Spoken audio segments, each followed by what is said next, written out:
Quand j'ai commencé à jouer seul, j'avais des potes qui venaient me voir, qui me disaient « Dis donc, quand tu joues comme ça, vu que tu fais tout seul, on a l'impression d'entendre un groupe complet, c'est magique. » Comment ça s'appelle? Blues Beat Stomper.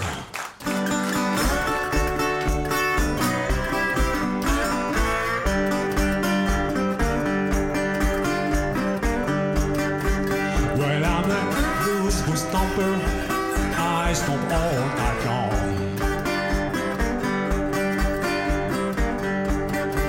Yeah, I'm a blues beat stomper. I stomp all night long. Quand j'ai commencé à faire du blues, c'était en groupe d'abord, et c'était électrique. Et puis j'ai commencé à m'intéresser au blues acoustique, jouer seul. Et pour moi, c'était la grande classe, le truc ultime. J'ai eu vraiment envie de faire ça. Et ça a coïncidé avec une période à laquelle je voulais justement écrire et chanter mes propres blues.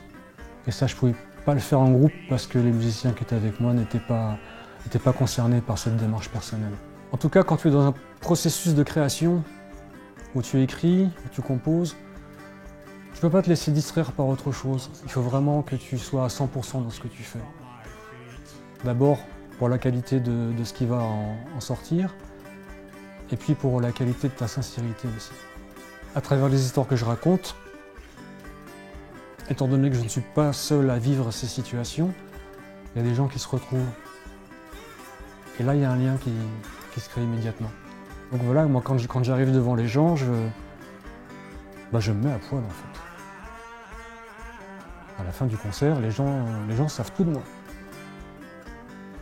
S'ils ont été attentifs. La motivation, c'est là que je me sens vivre en fait. C'est là que je me sens exister.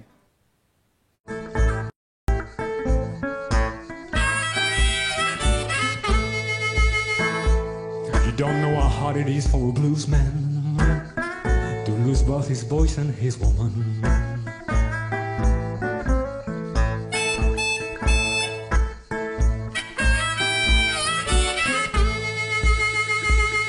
Au début, je pensais que la vie de musicien et la vie de famille pouvaient faire bon ménage. Et puis, au bout de quelques années, j'ai commencé à déchanter. Moi, après 2 divorces, en tout cas, j'ai été conforté dans l'idée que j'avais fait le bon choix en matière de style musical, justement. Parce que le blues, l'archétype du morceau de blues, c'est quand même celui de la séparation. De l'être aimé qui s'en va, qu'on essaie de retenir. Voilà. La chanson de blues typique, c'est ça.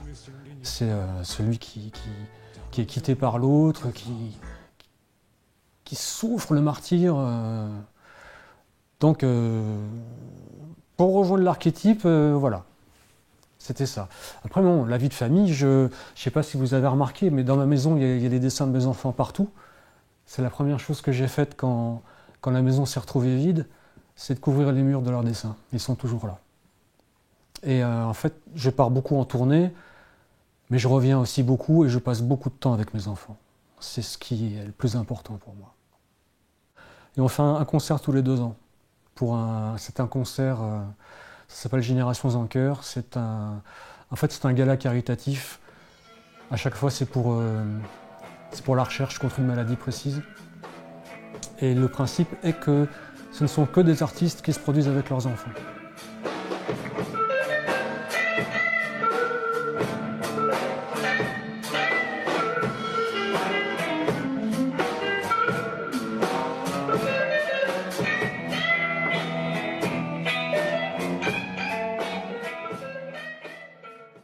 Ouais, j'ai eu une tumeur cérébrale. Donc c'est pas anodin, je pense que le fait que ça soit situé au cerveau, c'est que naturellement je suis allé chercher du côté de la pensée.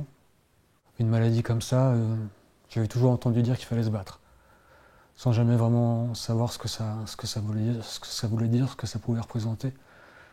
J'ai fait un véritable travail sur moi-même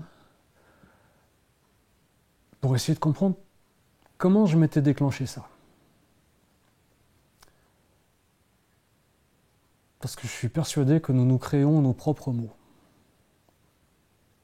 Et nous avons également, en nous, la possibilité de les guérir.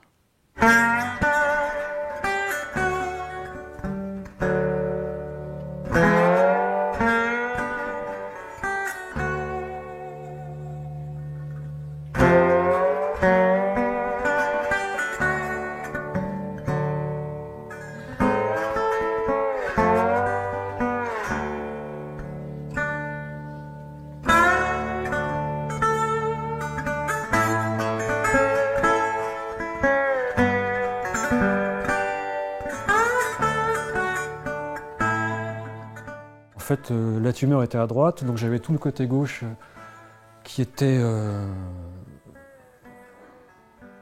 diminué. Et la main gauche en particulier, mais même aujourd'hui, je n'ai pas encore récupéré toute ma dextérité. Il y a des morceaux de l'époque du premier album que je suis toujours pas capable de rejouer. Mais je ne pensais pas que ça allait être si compliqué, n'empêche. Qu'il allait falloir remettre tant de choses en question. Mais en fait, c'était vital de les remettre en question.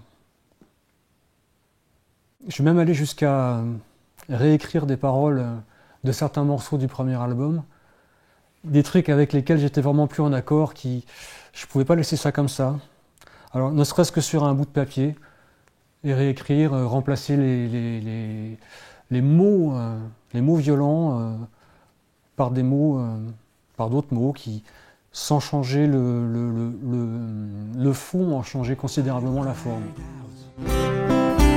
Right or wrong, 'cause I had nothing to lose. Baby, since you let me fall, home and sweet at home. C'est pas pour rien si l'album que j'ai fait juste après s'est appelé Thankful. Thankful, c'est la gratitude, c'est le remerciement. Et en fait, je remercie la maladie à travers ce titre, parce que c'est la maladie qui m'a fait changer. Et donc cet album, j'ai mis 1 an et demi pour l'enregistrer, avec des séances en studio courtes d'une demi-journée, pour pas me fatiguer, parce que j'étais en chimio. Le morceau qui clôture l'album s'appelle B-Mantra. C'est mon chant de guérison, en fait, véritablement. Et l'album qui a suivi, Love and Light, Amour et Lumière, voilà, ça c'est vraiment la philosophie qui est la mienne aujourd'hui. Amour, non pas l'amour, l'amourette, la relation amoureuse, non, c'est l'amour avec un grand A, c'est l'amour inconditionnel, c'est l'amour énergie. Et la lumière, c'est la lumière qui nous éclaire de l'intérieur, qui nous permet d'avancer.